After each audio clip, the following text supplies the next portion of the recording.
Согласно постановлению правительства России, иностранные граждане, в том числе мигранты, должны иметь специальное основание для въезда на территорию России. Граждане, летящие транзитным рейсом, обязаны иметь при себе документы, указывающие причину поездки. Для пассажиров, вылетающих регулярными рейсами, требуется только наличие отрицательного ПЦР-теста, сделанного не позже, чем за 72 часа до поездки. Основания туда могут дипломатические работники, аккредитированные могут заехать.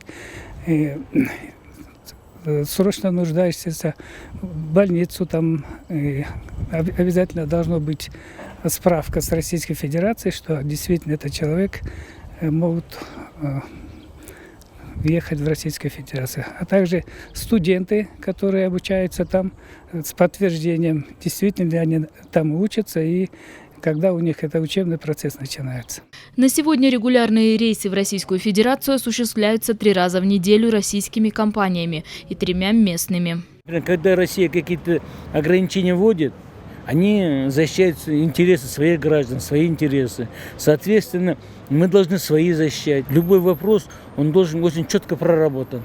Я не думаю, что, например, Россия в каких-то вопросах будет чересчур жесткую позицию занимать. В настоящее время билеты в Россию продаются по цене от 30 до 70 тысяч сомов. При этом стоимость авиабилетов из России в Кыргызстан в 3 раза меньше.